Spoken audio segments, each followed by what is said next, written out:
Bonjour à tous, bienvenue dans Sport 7. Cette semaine, je vous emmène à la frontière entre le sport et le spectacle, dans l'univers du faux semblant, là où les coups ont l'air de faire mal et où ils font peut-être mal. Nous allons parler ensemble de catch. Alors en fait, on profite du passage à Angers cette semaine de Marc Mercier. Bonjour. Bonjour Marc, merci d'être avec nous. Vous êtes le président de la Fédération française de catch professionnel, vous avez 51 ans. Vous avez été 8 fois champion du monde. Oui, tout à fait. Respect. Si vous êtes à Angers, c'est que vous venez essayer de développer ici un projet. On en parlera dans la deuxième. Projet, tout à fait. On va en parler dans la deuxième partie de l'émission, simplement pour dire que c'est le projet d'une école de catch à Angers. Alors, première question, est-ce que l'Anjou, c'est une terre de catch ? Je n'ai pas souvenir d'avoir rencontré des catcheurs ici. Ben parce que vous êtes trop jeune, mon cher Nicolas. Angers, oui, comme beaucoup de villes de France, à partir des années 50, et Angers plus particulièrement dans les années 60, 70, 80. C'était 3 décennies où le catch était récurrent sur la ville d'Angers, puisque généralement, les organisateurs de catch organisent un gala par ville par an. D'accord ? Sont des clients, ce qu'on appelle des clients. Angers, c'était un peu différent. Il y en avait un tous les 15 jours et parfois un par semaine. Salle Janson, j'ai cru comprendre. Salle Janson, tout à fait. Où toutes les grosses vedettes du catch international sont passées à Angers. Vous avez catché ici, j'imagine ? J'ai catché ici dans les années, fin des années 70, début des années 80. Alors justement, on fait un petit bond en arrière, on a retrouvé quelques images de l'un de vos combats. Voilà, là c'est vous. Alors vous êtes un grand catcheur, à l'époque, c'était pas, vous êtes en culotte rouge. En culotte rouge, c'était le championnat d'Europe au Palais des Sports d'Alfortville contre Albert Sagnès. L'arbitre que vous voyez, c'était Roger Delaporte, le célèbre Roger Delaporte, et c'était commandé par Roger Coudert à l'époque. C'était comment le catch à l'époque, justement ? Le catch était très difficile parce qu'on l'a sous-estimé. C'était quelque chose de haut niveau sport quand même, fallait le savoir, même si c'est du spectacle. C'était très dur, d'autant plus que c'était tellement popularisé qu'on travaillait tous les jours, contrairement à un boxeur. C'est-à-dire, il y a 365 jours dans l'année, on faisait 365 combats, pour les plus connus évidemment. D'accord. Alors par la suite, vous êtes devenu 8 fois champion du monde. Le catch, comme la boxe, plusieurs fédérations, plusieurs catégories. Vous êtes le vrai champion du monde ? Oui, comme d'autres champions du monde. J'ai été champion du monde, alors déjà de plusieurs catégories. J'ai été champion du monde poids moyen, poids lourd léger, et mon dernier championnat du monde, poids lourd. Puis j'ai été champion du monde par équipe. Alors voilà, et j'ai rencontré des Américains, j'ai rencontré des Suisses, des Allemands, des Autrichiens, enfin voilà. Alors on a retrouvé d'autres images tirées là de votre site internet où on va vous voir un petit peu en action. Le catch, parce que là vous avez fait du cinéma dans votre vie, vous avez fait plein de choses. Dites-moi, le catch c'est quand même une histoire d'hommes qui ont un ego assez développé, non ? Écoutez, je pense que pour être dans la branche spectacle, que ce soit chanteur, comédien, catcheur, boxeur, faut avoir un côté exhibitionniste, je dirais entre guillemets, évidemment. Oui, on a certainement un ego plus développé que les autres, puisqu'on se met en spectacle. La moitié du temps, on est à moitié nu quand même sur un ring. Il faut avoir un certain ego. Mais je pense que ça fait partie du jeu aussi, du jeu du spectacle. Alors on parle justement de spectacle. La question que tout le monde se pose à chaque fois, c'est est-ce que c'est un sport ? Est-ce que c'est un spectacle ? Oui. Est-ce que c'est, je ne vais pas employer le mot chiqué, mais c'est ce qu'on imagine Oui, toujours. d'ailleurs, le mot chiqué n'existe pas. Mais c'est un vrai spectacle. Néanmoins, c'est un vrai sport. On s'en rend compte aujourd'hui puisque, comme vous le savez, Monsieur Laporte, le ministre qui est au secrétariat des sports et de la jeunesse, est venu me rencontrer pour l'ouverture d'une de mes écoles. Lui, qui est un ancien rugbyman, qui a été capitaine de l'équipe de France de rugby, a trouvé des similitudes énormes entre le rugby et le catch. Donc lui voudrait, et on travaille dessus avec le ministère actuellement, passer tout du moins à la partie amateur au sport.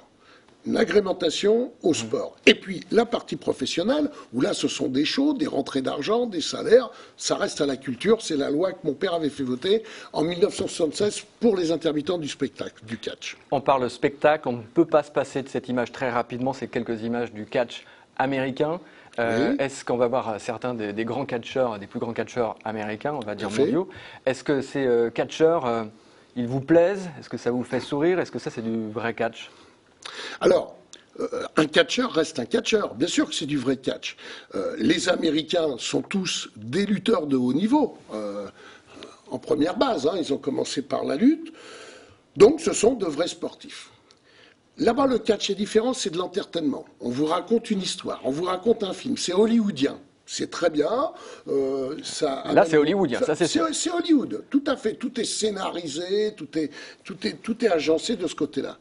Le seul problème que rencontrent les États-Unis, c'est que là-bas, c'est complètement démesuré et on shoot les lutteurs, c'est-à-dire qu'ils sont drogués aux stéroïdes et vous avez les chiffres exacts sont 117 morts rien que sur une fédération la dernière décennie, 18 morts l'année dernière de crise cardiaque. On compte pas ceux comme Chris Benoit qui, avant de se suicider, ont tué leurs femmes et enfants et ceux qui sont internés parce qu'ils sont fous, quoi. Bon, on n'a pas ça en France. On n'a pas ça en France. Le problème, c'est que le phénomène arrive. Et moi, je lutte contre ça. Il y a une fascination pour ce Exactement. Alors en France, vous trouverez aucun médecin conscient vous faire une ordonnance pour avoir des stéroïdes. En revanche, vous en avez en Belgique. Vous en trouvez en Belgique à 1 heure de Paris. Donc, moi, je lutte contre ça. Là encore, je travaille avec le ministère des Sports, avec Bernard Laporte et ses conseillers, justement, pour enrayer ce phénomène. Vous luttez notamment à travers les Catch Academy, des écoles de catch que vous avez créées. Tout à fait. On va voir quelques images qui ont été réalisées par vos soins. Ce sont des écoles qui se trouvent pour l'instant uniquement en région parisienne. Alors, quel est l'objectif de ces écoles et qui sont les jeunes qui en font partie? Alors, 2 objectifs. Le premier est un objectif de redonner du sang neuf au catch, avoir des nouvelles élites. Parce que c'est difficile d'en trouver? C'est très difficile, c'est quand même un métier très dur. Hein. Les chutes sont dures, les coups sont durs, ils sont mis quand même, voyez-vous. Bon voilà, ça c'est le premier côté, c'est je suis aussi organisateur de spectacles de catch, donc il faut que je fournisse mes plateaux avec des nouvelles élites, c'est le premier point. Et puis je me suis aperçu que, en vérité, j'avais beaucoup de jeunes de cités chaudes qui venaient, et là j'ai monté un plan socio-éducatif et je travaille avec des partenaires sur ce plan socio-éducatif pour désengorger un peu les cités de cette délinquance, leur faire connaître autre chose et les faire reconnaître. Et ils sont intéressés, ils sont fascinés par le catch, de manière différente par rapport à la boxe? Alors justement, ils sont d'une part, ils sont fascinés par le catch, d'autre part, moi je leur donne une identité puisqu'ils font partie de la Fédération française de catch, donc l'obligation chez moi c'est de mettre un maillot de lutte aux couleurs de la France. Donc ils portent les couleurs de leur pays. Est-ce que c'est pas un peu militaire votre formation? En tout cas, c'est, on va dire, vieille école. Oui, je dirais même que c'est militaire. Pourquoi? Le catch est très dangereux. Quand on regarde, mon père est président de la commission de retraite et d'accidents du travail dans le catch. Quand on voit le nombre d'accidents du travail, les gens qui sont paralysés, c'est quelque chose de très dur. Donc on doit être concentré en permanence. En plus, j'ai des jeunes qui n'ont pas de barrière sociale. Il faut les rééduquer, mais surtout sur la nourriture, sur le sommeil, sur la correction vis-à-vis d'autrui, sur absolument tout. Donc je me dois d'être sévère. En revanche, je suis juste. Et ce que je fais que personne ne faisait avant, c'est que dès qu'ils sont affranchis, je les emmène en gala et je les mélange avec mes professionnels. Ils peuvent faire du catch en public. Ils ne sont pas encore payés puisqu'ils ne sont pas professionnels. Néanmoins, ils sont en public. Et vous ne profitez pas un peu du système justement pour avoir de... Ça, c'est ce qu'on dit. Ça, c'est ce qu'on dit. Ça, c'est ce qu'on dit. Maintenant, pour faire de la Formule 3000 ou de la Formule 2000, ça coûte une fortune, même du karting. Si on prend un môme pour faire une course et qu'on va lui donner le karting gratuitement, personne ne profite. Au contraire, on fait un cadeau au môme. Non, non, pas du tout. Moi, ça me permet de payer plus cher des professionnels, d'avoir ces gens qui catchent gratuitement, mais qui catchent gratuitement pas très longtemps, puisque je les forme professionnels en 12 ou 24 mois. Donc, vous dites, c'est ce qu'on dit. Vous êtes le président de la Fédération française de catch professionnel. Oui. Il y a une autre fédération qui est la Fédération française de catch sportif. Oui. On sait que les deux fédérations ne s'entendent pas. Qu'est-ce qui vous différencie? Est-ce qu'on considère Qu'est-ce que vous appelez catch sportif? Qu'est-ce que vous appelez catch sportif? Le catch sportif, c'est quoi? C'est de la lutte. Donc c'est la lutte, c'est la Fédération française de lutte. Catch sportif, je ne connais pas. Je pense plutôt que la personne que je connais très bien, qui est une personne qui n'a pas trop d'idées sur elle, qui est un vieux renard d'ailleurs, copie beaucoup. D'ailleurs, si vous allez sur son site, vous verrez des phrases que je disais il y a 5 ans, il les remet aujourd'hui. Donc il a toujours 5 ans de retard. Bon, je ne vais pas lancer une polémique là-dessus. Bon, on ne peut pas en plus lancer le combat parce qu'on avait contacté la fédération de catch sportif et eux ont refusé le combat, ne voulaient pas Non, mais bien entendu. Non, mais il n'y a pas de fédération de catch sportif, ça n'existe pas. Vous pouvez vous renseigner auprès du ministère ou auprès de Bercy, de M. Wörth, le ministre, qui vous dira qu'il n'y a aucune déclaration fiscale. Donc pour moi, ces gens n'existent pas. Alors on revient à Angers, on va revoir quelques images de cette école. Potentiellement, vous travaillez aujourd'hui sur le projet d'une école à Angers. Vous avez rencontré cette semaine les élus de la ville d'Angers. C'est sur de bons rails? Oui, alors c'est pas une école. C'est beaucoup plus gros que ça, c'est un centre de formation nationale. C'est-à-dire que Angers serait la ville phare du catch, avec un centre de formation où les jeunes arriveraient de toutes les villes de France, de Lyon, de Marseille, voilà. Parce qu'on s'aperçoit que le phénomène grandit, que je ne peux pas construire des écoles dans tous les départements, c'est ingérable.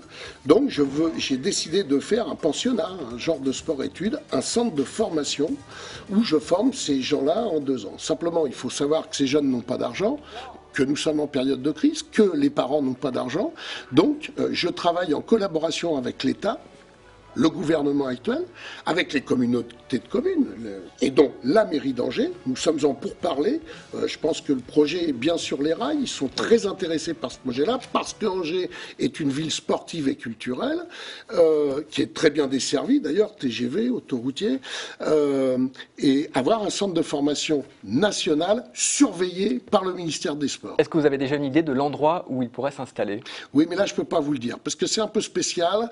Là, c'est vraiment en négociation. Je ne peux pas encore vous le dire. Je vous le dirai très prochainement. Mais parce disons que que ça se dirige sur un côté... Bon, on se dirige vers une caserne. Voilà. Et on rejoint l'idée du camp militaire pour pouvoir former des jeunes le plus rapidement possible et les recadrer, et en l'occurrence des jeunes de banlieue. Très bien. Marc, merci beaucoup. On vous reverra peut-être prochainement si c'est...